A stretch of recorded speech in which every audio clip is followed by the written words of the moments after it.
Welcome, and thank you for joining us.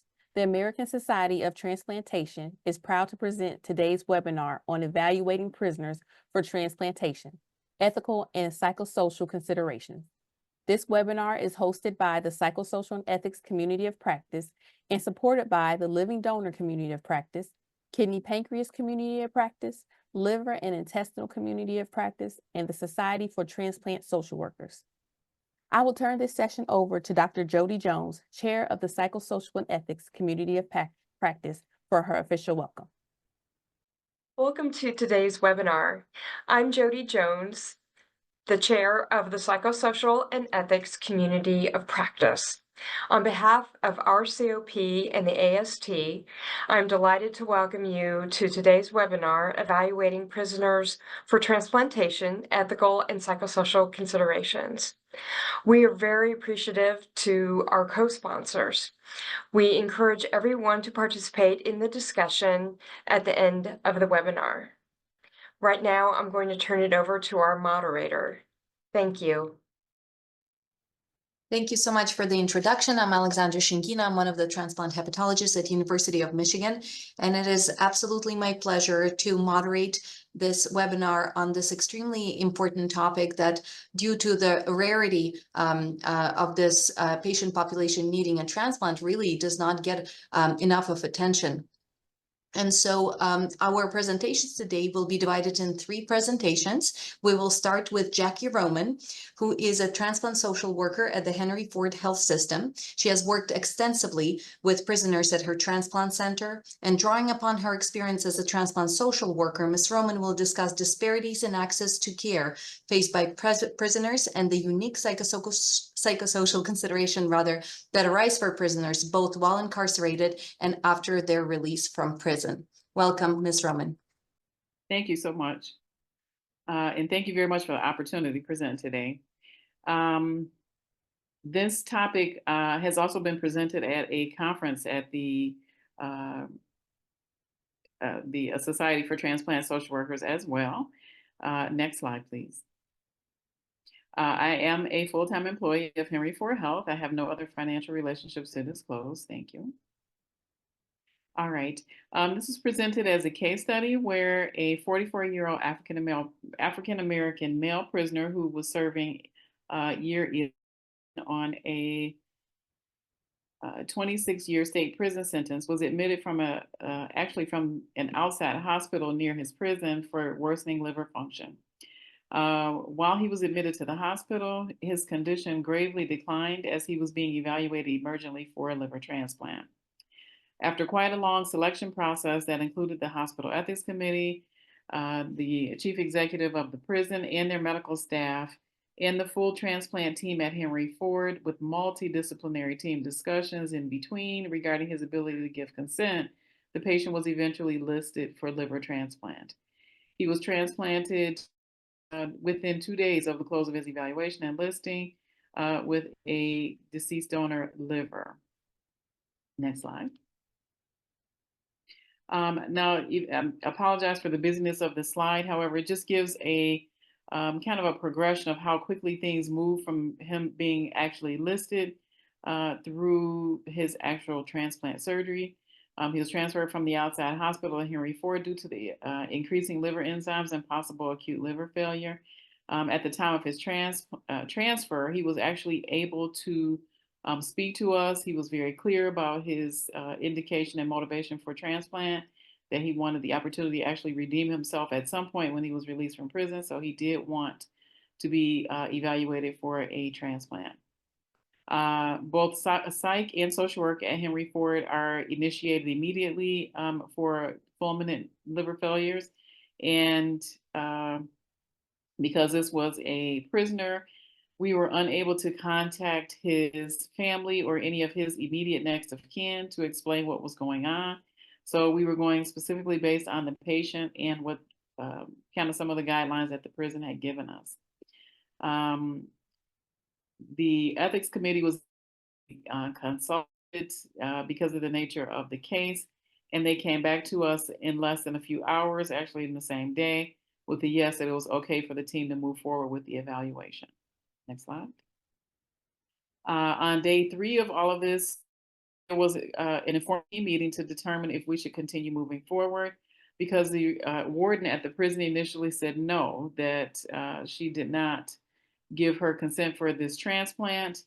I am not certain what happened, but the fates had it where she turned over her responsibilities for how things would move forward to the assistant warden of the same prison and the medical director, and said we had her blessings if they would agree. So at that point, we had an emergent selection committee at Henry Ford. The patient was listed as active. Both social work and the rounding hepatologist coordinated the aftercare plans would be with the prison medical director, and all signed a memo of understanding on those agreements. Later that same day, the patient was intubated in the ICU, and we were anticipating that he would get an offer soon because of how quickly he was deteriorating. I actually was a social worker on call that evening when I got a call from the on-call transplant surgeon, who decided at the last moment that he would not be able to follow through or move forward with his responsibility to transplant since he was on call. And because in his eyes, the patient couldn't give consent, he decided at the last moment that he would not move forward. At that point, I contacted the chief of the department, and he explained that he would indeed do the surgery, regardless of the on-call surgeon's decision. So next slide. So 2 days after being listed, the patient was transplanted with the DCD liver. On the very next day is when all of the detracting emails were sent to this social worker. I am not sure how many other people got these types of messages, but that would have happened Sunday when the emails began. People's surprise and shock that we transplanted a prisoner or someone who possibly was not deserving of a gift of life. On that following Monday, which would have been day 7, I expressed to the chief and to our kind of recipients rights person to probably have some sort of further discussion, perhaps in a ground round setting, to talk about the ethical framework for social work, psychology, and medicine as it regards to why we made the decision to transplant this patient. We did move forward with the grand rounds and invited all of the staff to that grand rounds, where we then had a discussion about sharing responsibility and care decisions, and that it was no one person's decision to transplant a patient. And that first, if we had to come across this again, that it would again be a group shared decision to provide care to this unique patient population. So in summary, patients who are prisoners deserve adequate care. The provision of this care can cause multiple internal conflicts both between staff and amongst team members who have their own possible personal or professional biases or moral decisions that affect their ability to move forward. The medical team must remain aware of these needs and be able to separate the review of the medical facts from the emotional, moral, and ethical issues that impact patient treatment and decision making. Decisions and medical judgment are clearly heightened, along with emotional decisions, when the transplant recipient is a convicted felon. Thank you so much for sharing this challenging case. And, I'm so happy that it worked out for this patient. And I'm sure for every patient like that, there's other patients for whom it did not work out, perhaps because of these inequities in access to healthcare. And so our next speaker, John Entwistle, who is a cardiothoracic surgeon and bioethicist at Thomas Jefferson University, will talk more about the ethical analysis of the moral status of prisoners, whether social value is an ethically defendable selection criterion for waitlisting, and the allocation of the scarce resources such as liver transplant. Thank you so much. All right, thank you very much, and thank you for the opportunity to present this information. Okay, so I have no disclosures, but I will not be discussing the use of prisoners as organ donors, because that is a very complex issue with its own set of ethical issues. So in terms of prisoners for transplant recipients and the legal system, in 1976, the Supreme Court determined that all prisoners had the right to health care, adequate health care, and that was the responsibility of the government to provide, since the patients or the prisoners could not seek their own health care, could not make their own health care decisions. They were essentially wards of the state. And in 2000, the courts determined that transplant coverage was probably included in that healthcare decision. And in 2001, the Federal Board of Prisoners agreed to evaluate patients on a case-by-case basis for transplantation. Shortly after that, a patient in California was listed for and underwent heart transplantation. If you look at the barriers to heart transplantation or organ transplantation in general, and this is for prisoners and non-prisoners, there are really 4 places where things can fall apart. The first is getting referral to a transplant center for evaluation. The second is the completion of testing, then acceptance by the program for listing, and then acceptance of a specific organ for a recipient. And all of these are areas where a program can either decline to advance the patient, or the patient can run into their own problems and not get advanced. So this is a small study that was performed in a survey of kidney transplant programs in the United States, and 122 programs responded. You can see in the green columns in the chart that relatively few programs will evaluate patients, list patients, and transplant patients, and that each step along the way, fewer programs are willing to move forward. So that for a prisoner to get transplanted, there are maybe a half of the responding programs, or a third of the responding programs would actually transplant these people.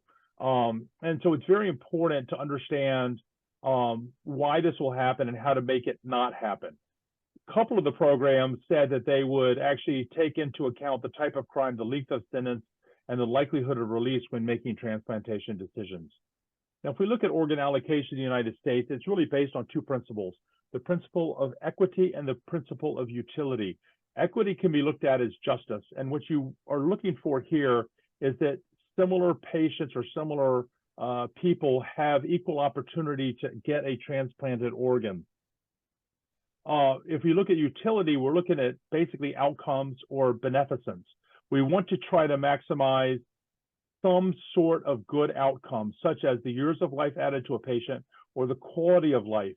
We also, in doing this, want to avoid futile transplants. If you have a patient and you transplant them and they die in the transplant procedure, you are neither gaining years of life nor quality of life. So avoiding futile transplants is very important. Unfortunately, we cannot maximize both equity and utility, because as you get closer to maximizing one, you are getting worse in the other. And that's just kind of the nature of organ allocation. Now, these are a couple examples of how equity and utility are used in allocation in the United States. In terms of equity, we give kidney recipients priority based on the time from the beginning of their renal failure. So it doesn't matter so much if somebody gets to the transplant center a little bit earlier or a little bit later in the evaluation process. They are listed according to when the renal failure started, not on when they gained access to the medical system. And pediatric recipients are given priority for pediatric donors, because we don't want to take all the smaller donors by small adults. So we are prioritizing the pediatric population for those particular donors to create fairness for the pediatric population. In terms of utility, we allocate hearts, livers, and lungs based on the degree of illness, so that sicker patients with illness with that specific organ will be prioritized higher than patients who have lower degrees of sickness and thus lower chance of waitlist mortality. And then pediatric recipients are given equal priority for adult donors on a appropriate size-based organ, with the idea that a pediatric donor has more future years of life left to live and may gain more utility out of a given organ. Now, organ allocation does not include things as social status or remaining years of life. And in terms of social status, there are a couple of things to talk about. One would be the number of dependents. So a woman who has 4 children would be treated exactly the same as an identical woman with no children. In terms of business or status in business, a CEO would get the same priority as a worker or an unemployed person. And there should be no difference in organ allocation based on celebrity or fame. Now, there are several ethical arguments that have been made against transplanting prisoners, and then there are rebuttals to the argument. So one is that transplanting prisoners is unfair to law-abiding citizens who are awaiting organs. Now, there are a couple of problems with this. One is these people are already being punished for their crime, and by denying them transplant, that would be essentially punishing them twice. The second is there are a lot of quote-unquote law-abiding citizens who have committed crimes but just haven't been caught yet, and probably would never be caught. So to distinguish between law-abiding and a prisoner is a little bit of a false equivalency. There's an argument about limited value to society, but most prisoners, even those who committed serious crimes, will eventually be released back into society where they will have some value to society. People argue that transplantation is expensive and that it is a very high cost of care, but we know with kidneys that a transplanted kidney is cheaper to obtain and maintain than ongoing hemodialysis.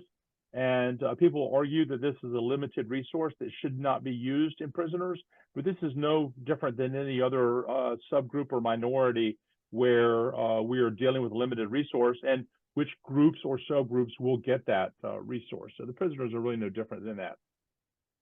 Now, there's several arguments that are made for specifically transplanting prisoners. The first one is that we have a moral obligation to provide for those who we have incarcerated. As I mentioned earlier, a prisoner cannot pick up the phone, call a doctor, get an appointment, get to the appointment, and be evaluated for transplantation independent of the prison system. So the prison system is obligated to provide this for the prisoner. We have to assume that all life has equal value. If we assume that life does not have equal value, this can lead to a lot of problems. First of all, who are going to be the arbiters of moral status? It is very difficult to assign somebody the job to determine who will and will not get a transplantation based on their status in society. How will we weigh social value? This is going to be very difficult. And specifically, how can we make these decisions without bias? And this has been shown in many studies to be very difficult to do. And the real bottom line question is, if we deny prisoners the right to transplantation by making social determinations of correctness or appropriateness, who else are we going to start making judgments against? And this is a very difficult situation to try to guess when we will stop making these or try to stop making these judgments. And as I mentioned earlier, denying transplantation is essentially double punishment for the same crime. Finally, there are ethical reasons to deny transplantation to prisoners, and they happen to be the same reasons to deny transplantation to non-prisoners. One would be non-adherence to medical regimen if it will impact outcomes. Second would be comorbidities if they will impact outcomes. And finally, lack of social support structure if it will impact outcomes. Now, this is probably most relevant in a person who is facing imminent prison release. If they do not have an adequate support structure outside of the prison, then that transplanted organ is not likely to do well. And so we have to make sure that prisoners who are approaching imminent release will have the appropriate ability to care for the organ or have access to the support structure that will allow that organ to receive the care it needs. Thank you very much. Thank you so much for such a concise and to the point presentation. And now we will be moving on to the presentation by Martha Pavlakis, who is a transplant nephrologist at Beth Israel Deaconess Medical Center that has a federal contract to care for a prison population with end-stage organ disease in need of transplants. Dr. Pavlakis will provide an overview of the unique logistical and ethical considerations that arise during the evaluation of prisoners as transplant candidates and living donors, as well as during their post-operative management. Thank you so much. Excellent. Thank you so much. I am very pleased to be part of this panel with Dr. Entwistle and Ms. Roman. These are my conflicts of interest disclosure that reflects some grant money, research, and consultations. None of it has any relevance to the current topic. In preparing for this panel, I found the term adults in custody, which I thought was interesting. This is a person who is incarcerated or detained in a correctional facility who is accused of, convicted of, or sentenced for the violation of criminal law or the violation terms or conditions of pretrial release, probation, parole, or post-prison supervision. So I like the term adult in custody. I think it's more encompassing than prisoner, although we use the two interchangeably. As was mentioned in the introduction, we service transplant services for FMC Devens. This is an administrative security federal medical center with an adjacent minimal security satellite camp. So this is a little bit about FMC Devens. It is very specifically a federal facility. So this is not for prisoners of the state, county, or city. There are actually about 150 federal facilities, but only 5 of them serve as medical centers. And only 3 provide dialysis services for men: Devens in Massachusetts, Springfield, Missouri, and Butner, North Carolina. And only FMC Devens in Massachusetts provides access to organ transplantation, specifically through a contract at my hospital, Beth Israel Deaconess Medical Center. I will add that the federal system for adults in custody for women is more limited. Dialysis for women who are in federal custody is only provided at one facility in Texas, FMC Carswell. And currently there's 1,000 to 2,000 women who are in custody at FMC Carswell. And I recently heard that at the current time, there's 14 to 16 of them who are actually on dialysis. Currently, because Devens is the only federal facility through which a federal adult in custody can get access to transplant, there are no transplant services for women in federal custody. I'm just going to let that sink in a second because I'm hoping that strikes everybody as unfair as it does me. Anyways, so here is FMC Devens on the map. So you can see, if you're familiar with Massachusetts, here's Boston with Beth Israel Deaconess Medical Center right near Fenway Park. And we are a little bit over an hour drive from FMC Devens, which is sort of northeast of Worcester, northwest of Framingham, and near the city of Fitchburg.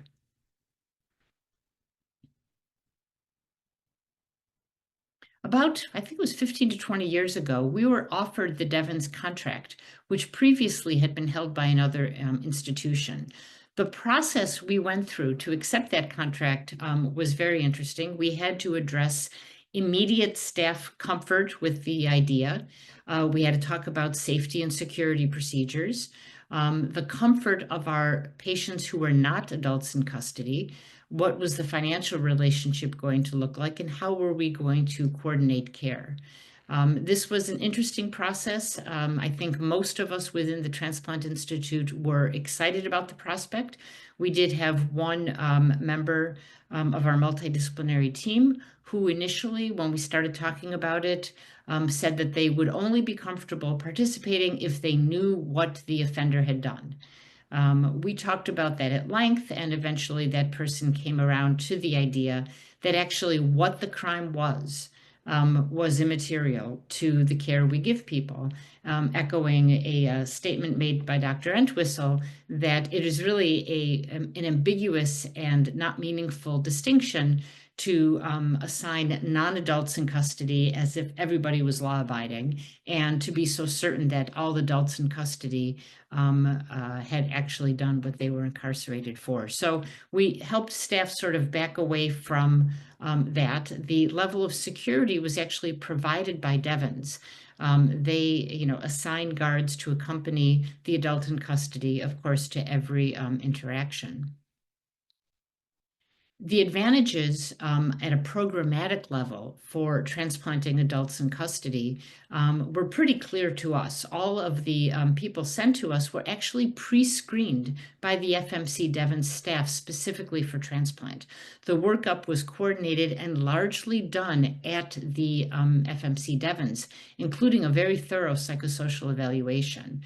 The FMC Devon's offered us telemedicine way ahead of the pandemic because it was an enormous savings for the facility because of the pay for guards to travel. The inmates actually, if they have difficulty with medications, have access to a pill line. So the early post-transplant medication challenges actually are easier to overcome than for a non-incarcerated recipient. And there was an identified RN or nurse practitioner at Devon's that was solely devoted to the transplant program. So enormous advantages. In terms of the challenges, I would say the number one challenge has been that the timing of release was often uncertain, and especially during the pandemic could be precipitous. That is a challenge. We aim not to transplant anybody who has come up to within a year of their expected release date, so we could at least get people stabilized for the first year post-transplant. We figured if they were within a year of the release date, they could get released and then apply for transplantation at whatever their home program was. Most of these inmates are not from Massachusetts. As you remember, they're transferred to FMC Devon specifically because of their medical challenges. Another challenge post-transplant is dietary options are very limited, and having an inmate adhere to a low-salt diet is complicated. What they can buy at the commissary is generally junk food. Clinic visits and admissions require advance notice, and it's expensive for Devon's because of the transportation and paying the guards. And the infection exposures are frequent. At the start of COVID, the lead nurse practitioner at Devon said that they were like one big landlocked cruise ship. When COVID hit the facility, it swept through everybody. Same thing with flu. So we do have some slightly more congested living so that the infectious complications are more frequent. These are actual numbers from one of our patients. So the facility provided this to me. These are dialysis-related costs for this patient for fiscal year 22-23, which totaled just over $500,000 for 1 year. And the transplant cost in the first year of transplant was about half that. Interestingly, the long-term savings to those of us paying for taxes for federal custody costs are huge.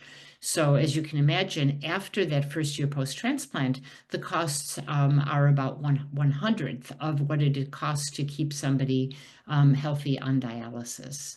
So if the fairness argument doesn't convince people, sometimes I revert to the money argument, because there is just no reason on earth to not evaluate adults in custody for transplant, just like your average person, as Dr. Entwistle had mentioned.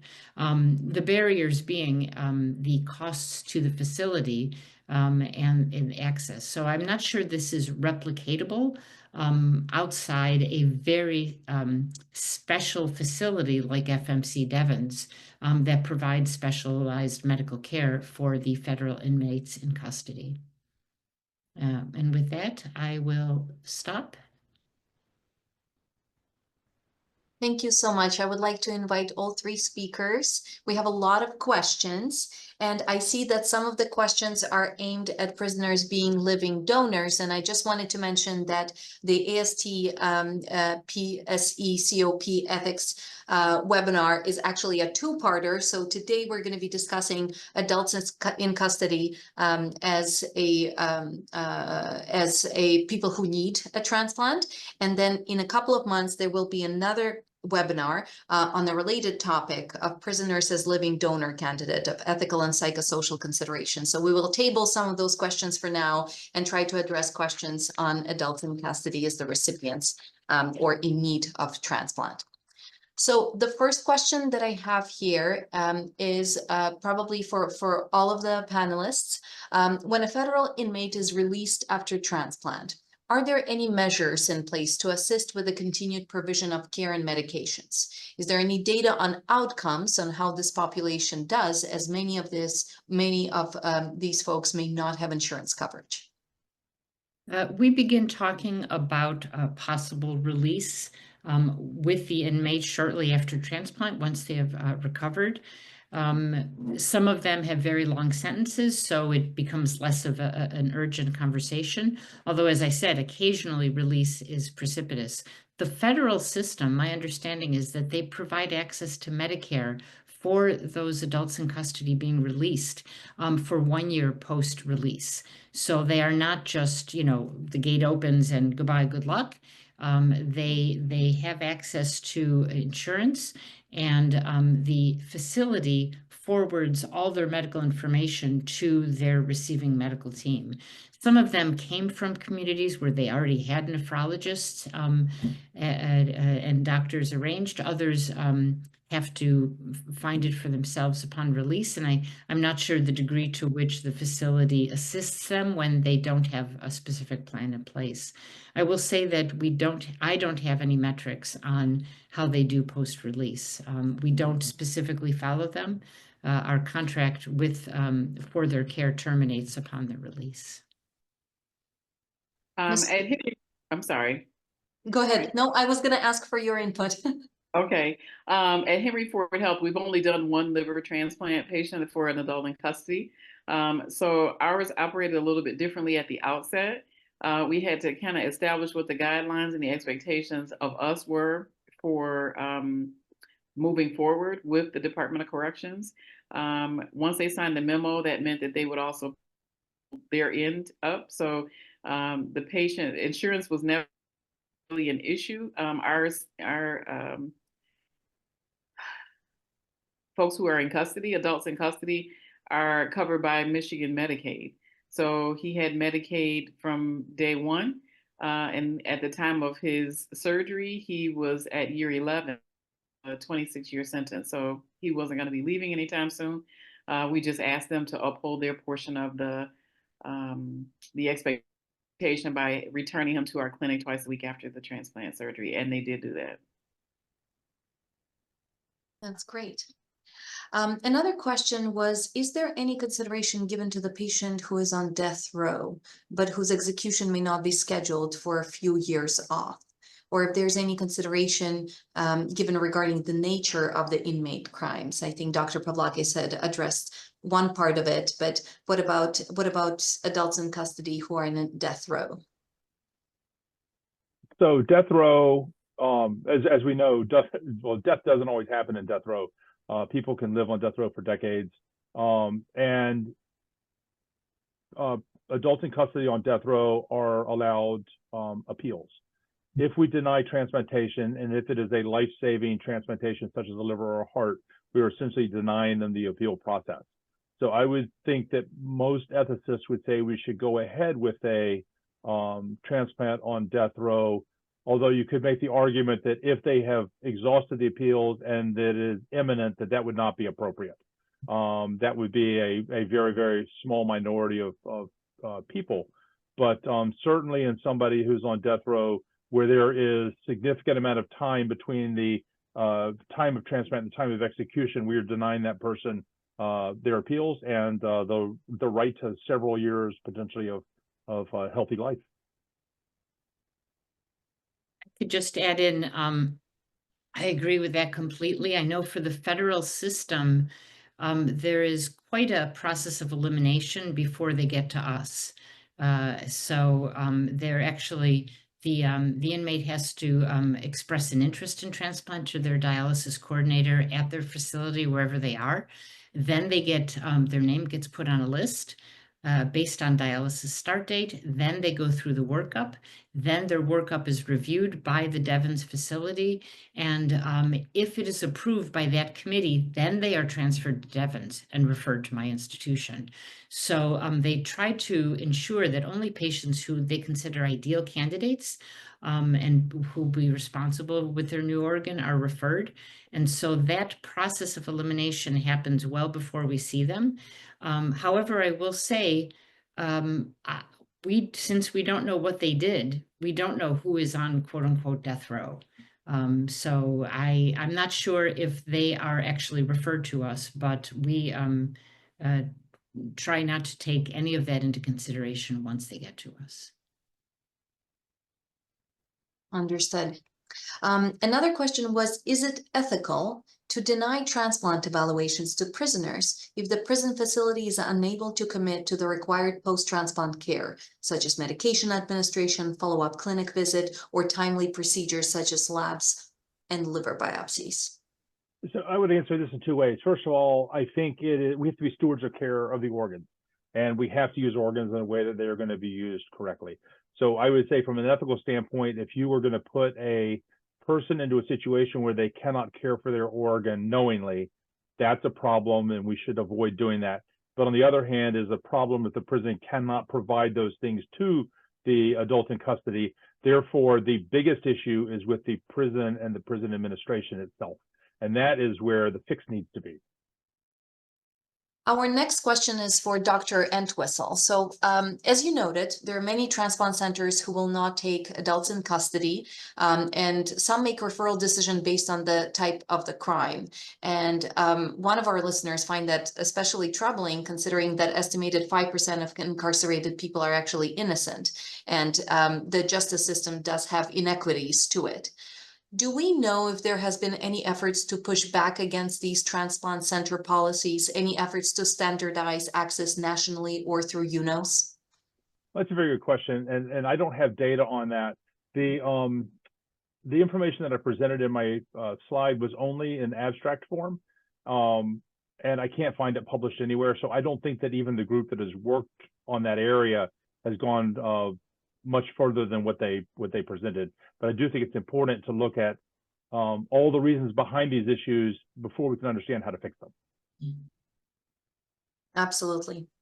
I think there's a question for Dr. Pavlakis as well. How does your hospital handle the security with the hospital staff and confidentiality for the patient at the same time? If guards are needed for safety, how do you keep the information confidential from the patient and the guard? So that's interesting. There's, you know, the inmate doesn't have any confidentiality from the guards because the guards are always in the room. So there is a limitation. It is just one of the downsides to being in custody. The security-wise, the facility provides whatever security we need for the duration of the clinic visit and for the ER visit and for inpatient stay. The patients do need private rooms because the guards take up space, and they do arrive often in shackles in a sort of a prison uniform. It's not striped like the olden days, but they are clearly identifiable as prisoners, and the guards are clearly identifiable as armed guards.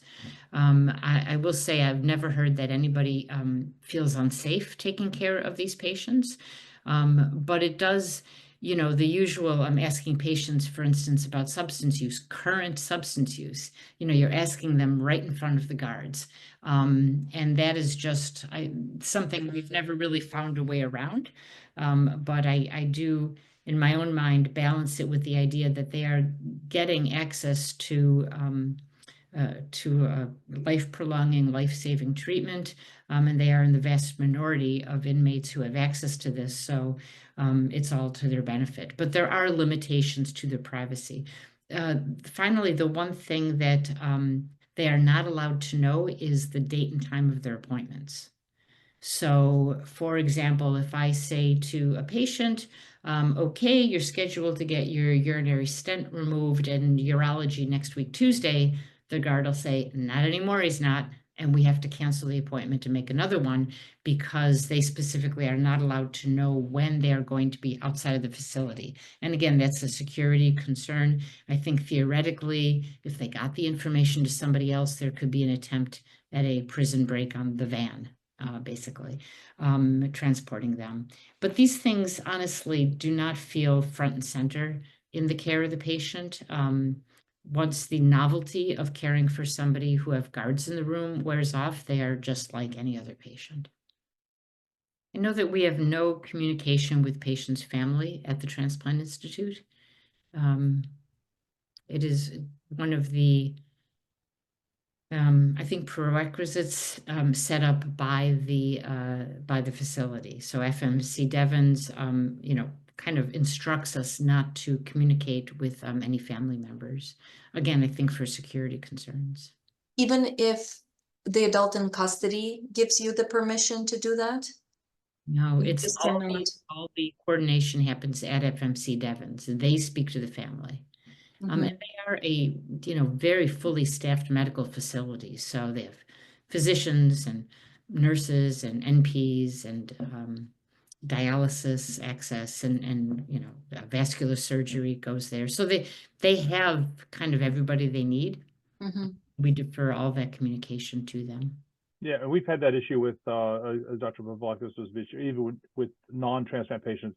Well, we can't even tell families what hospital they're in because that could be a chance for a breakout, theoretically. I would imagine that that complicates the psychosocial assessment significantly, especially. For us, the psychosocial assessment happens at Devens. They send it to us. Our transplant psychologist reads it, signs off on it, and that's that. Oh, wow. So yeah, no, it actually doesn't.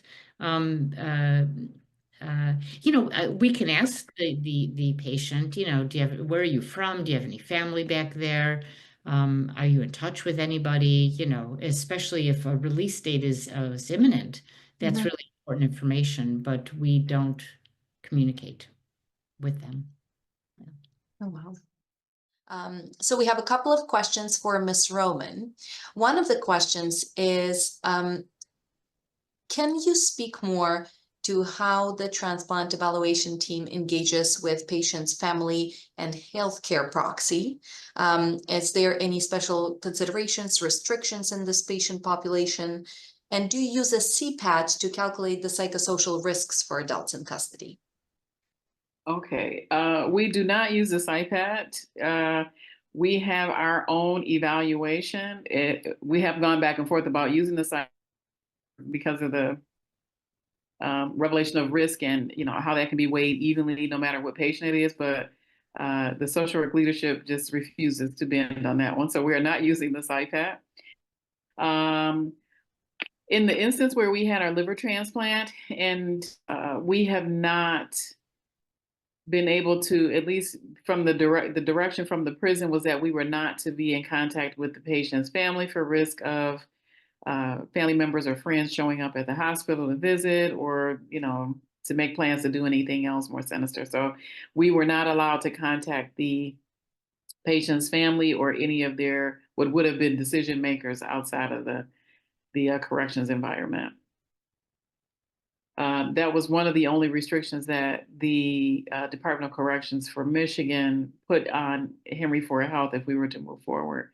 So we did, actually one of the patient's family members did contact one of our transplant coordinators, but she wasn't able to verify or confirm, you know, I can't confirm or deny that this person's here, that kind of thing. But we were not allowed to contact any decision makers or family members or relatives of the person in custody. Noted. Very different from our usual evaluation pathways. Very, very different. Another question that we had was, one concern from program is related to media coverage that may lead to families declining authorization for organ recovery. Have you noticed any backlash from the community following transplanting adults in custody? And I guess that's a question for all of the panelists. I think our case, while it has since spread throughout the system that we transplanted a prisoner, it did not reach media contact. Like there was no media coverage or no media relationship related to the transplant surgery that we did complete. And I can say that you know, the first time prisoners came into our waiting room, we actually had discussed having a separate day for the prisoners to come or keeping them separate, and eventually realized, you know, we only have one waiting room and it's reasonably big. So there were patients who would say, I saw a guy out there in handcuffs. You know, you guys don't transplant prisoners, do you? And all the staff responded the same, which is yes, you know, we have the contract with FMC Devens over near Fitchburg. And it's interesting because initially there was like this little hubbub and then it just died down. And of course, new people come to the waiting room and see it. And I haven't had anybody comment on it in years.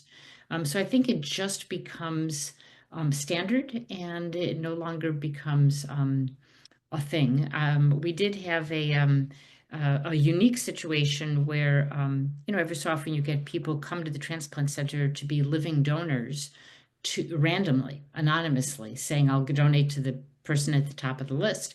And we always have to inform them that, by the way, we hold the contract for the federal prison, so they would know that before we even figure out who gets that kidney, that it could go to a prisoner. And there's not that many of these altruistic donors, of course, but we just informed them, and I've never had one of them pull out of the process because their kidney might go to a prisoner. So I think it's been a reasonably well accepted, with an occasional question that I think if the team handles it well, it just becomes a non-issue. Now, we did have the exact opposite of that example. We had a altruistic donor come forth for a kidney, and she decided after hearing that she would not move forward. Yeah. And so she rescinded her offer. Yeah. I think in that case, I would tell them they could go to another institution that doesn't have a contract, you know, to do prisoners, and then that's their choice. Yeah, yeah, absolutely. A couple of logistical questions here. Does the donor family, does the donor family usually get informed that the organ is going to the prisoner? Is there any ethical issues there? In Michigan, there's zero contact or expectation of notification that where the organ is going, just that it's going to someone in need. I think the donor family is allowed to say that they would want to be contacted should the recipient want to reach out to the donor's family, that Yes. there's a window. I think there's at least a 1-year window that they can be contacted. So, but there is zero in Michigan. Right, that's nationwide, and it's a 1-year blackout. And then if both the donor and the recipient want to establish contact, then that is arranged through UNOS or some other organization.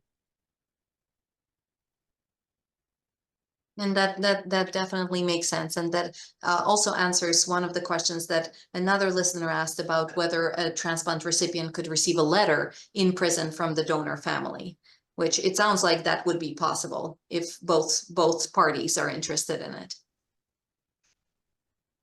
I think that's right. I think any letter from a donor family through our OPO would be sent to Devens, and they would determine what gets to the inmate. I'm not sure if there's any way to contact the inmate directly, but we haven't run into that to date that I know of.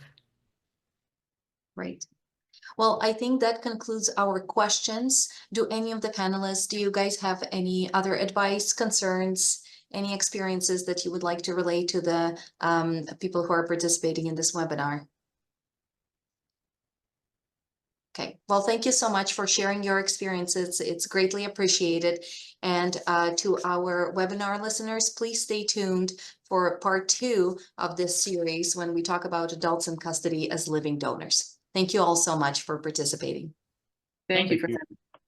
The Bye. AST would like to thank Drs. Martha Pavlakis, John Entwistle, Alexandra Shigina, Ms. Jackie Roman, the Psychosocial and Ethics Community of Practice, and all the attendees of today's session. We would also like to thank the Living Donor Community of Practice, Kidney Pancreas Community of Practice, Liver and Intestinal Community of Practice, and the Transplant Social Workers for their support of this webinar. Thank you and have a good afternoon.